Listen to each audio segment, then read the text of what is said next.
Nous avons vu dans cette première partie sur les calques de réglage qui se trouvent ici, où on a vu les différentes fonctions de ces calques. Donc ces calques de réglage, comme on a pu le constater, servent beaucoup aux photographes pour régler leurs photos, que ce soit en luminosité, contraste et en couleur. Ensuite, nous avons sur Photoshop, il faut le reconnaître, de nombreux calques.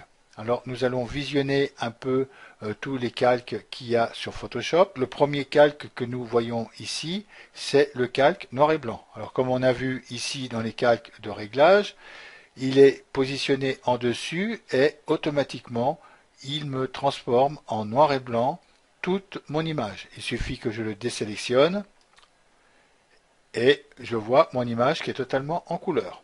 Donc je resélectionne. Dans ce calque noir et blanc, il y a un masque, comme on voit à côté. Il suffit que je peigne sur ce masque pour enlever l'effet qu'il fait sur une partie de cette image. Alors, par exemple, il suffit que je sélectionne le masque et que j'ai une couleur ici qui est noire, que je saisisse un pinceau qui est ici et que je peigne où je veux que la couleur réapparaisse. Et nous avons ici refait la couleur qui est ici. Alors là, nous avons bavé un peu. Alors ça, c'est pas grave. On inverse la sélection. On revient ici et je peins ici. Voilà. Pour rattraper le vert que j'ai débordé. Et là, nous avons fait vraiment la sélection verte autour de ce triangle. Alors, ce masque noir et blanc, je vais le désélectionner et que je passe sur le calque dessous. Alors, je vois que le calque dessous est nommé calque 1. Je ne sais pas dans tous ces labyrinthes de calque qui est calque 1. Donc, il suffit que je désélectionne ce calque pour savoir que c'était le triangle qui était ici. Donc je le resélectionne et là il suffit que je clique 2 fois dessus pour le renommer. Je vais le renommer triangle. Voilà, alors soit je clique ici pour accepter ce que j'ai renommé, soit je clique sur la touche entrée. Et là je viens d'accepter mon calque triangle et je sais à qui appartient ce calque. Ensuite, dessous, nous avons le calque canne. Le calque canne, c'est exactement la même chose que le calque triangle. Ils ont été importés tous les deux d'images différentes et qu'il y a eu un détourage. Et quand il y a eu un détourage, l'arrière de l'image est transparent. Alors pour ça, il suffit par exemple de sélectionner notre calque canne et de désélectionner le calque triangle et ensuite de cliquer sur le ici et de descendre tout en tenant la touche de la souris cliquer pour fermer tous les autres calques. Et là, je vois que ici, j'ai mon calque canne et que je ne vois que la représentation de la canne. Mais en réalité, tout le restant est transparent. Par exemple, sur ce calque-là, canne, si je veux prendre le pinceau qui est ici, je vais peut-être réduire un peu la grosseur, voilà, et que je dessine avec mon pinceau là-dessus. Si je rappelle tous les autres calques,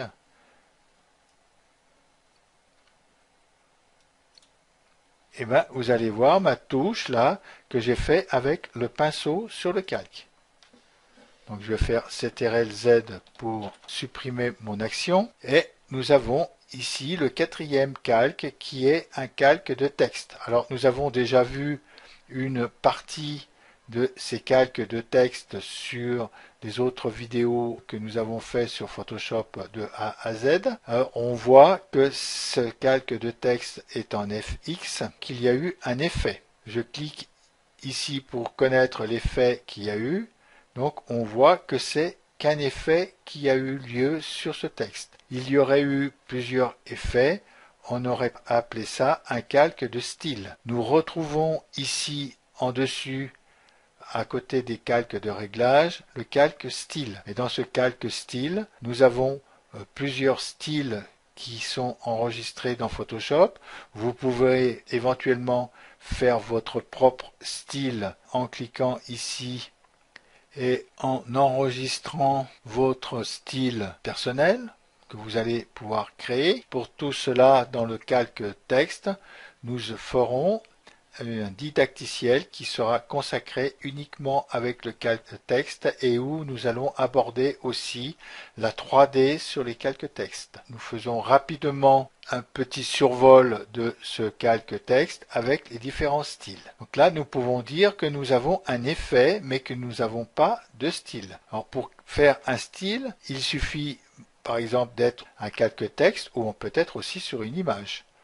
Là, nous sommes sur le calque texte, on reste dessus et je vais faire un style, admettons celui-ci.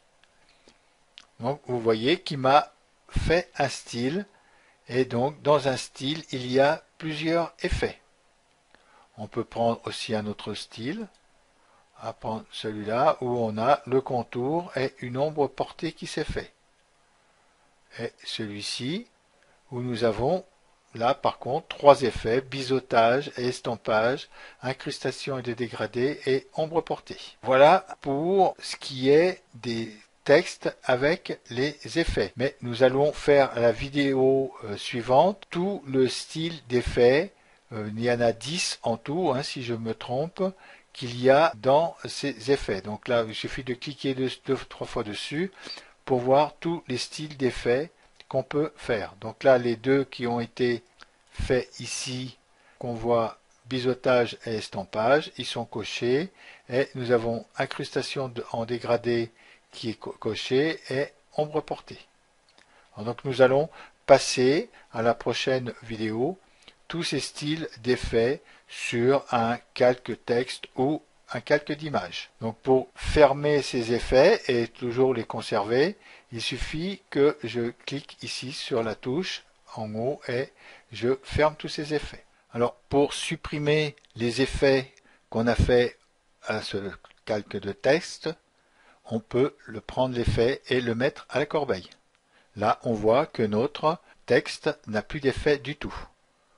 Alors pour annuler l'action, je vais faire CTRL-Z et on retrouve ici le texte avec son effet.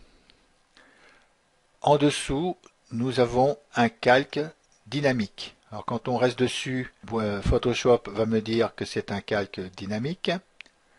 Voilà, la vignette est un objet dynamique. Alors, qu'est-ce qu'un calque dynamique? Alors, pour ceux qui ont CS4 et CS5, ils ont un genre de petite image comme ça qui est à côté du calque.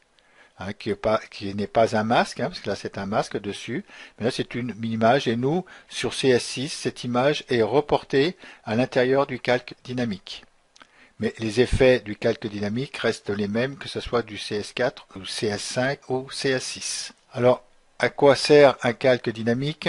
Un calque dynamique sert lorsqu'on transforme les images en format, qu'on veut les agrandir et les réduire.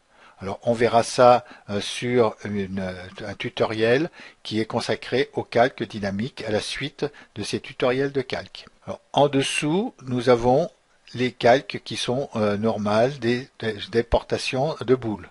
Hein, là nous sommes sur la boule 5, la boule 4, la boule 3, alors et la boule 2 qu'on commence à voir disparaître ici, et la boule 1 qu'on ne voit pas du tout, mais qui est là qui est caché par le calque dynamique qui est ici. Alors, on avait vu, hein, il suffit de descendre le calque plus bas pour qu'on voit de nouveau apparaître toutes les boules. Mais là, je vais le laisser le calque dessus où c'est qu'il était. Et là, avec ce calque dynamique, on peut jouer sur l'opacité pour le rendre un peu moins, voilà, et faire réapparaître les boules qui sont derrière. Et aussi, on peut jouer sur le fond en réduisant le fond du calque. Alors, vous voyez l'effet, ça diminue aussi l'effet qu'on a de ces feuilles mortes qu'on voit disparaître. Donc, on peut jouer ici sur le fond.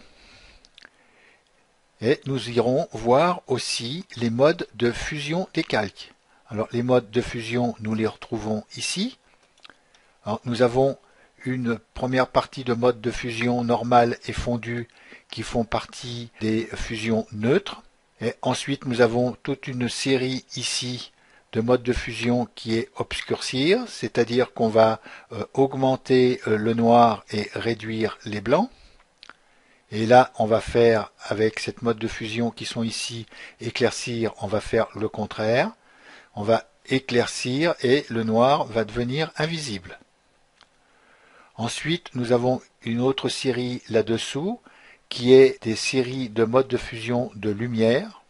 Et après, dessous, nous avons toute cette série-là qui fait les inversions de couleurs. Et cette partie-là qui va jouer, elle, sur la coloration. Donc nous verrons tous ces modes de fusion sur les prochains tutoriels des calques et qui clôturera cette formation sur les calques de Photoshop. Et je vous dis à bientôt pour d'autres formations.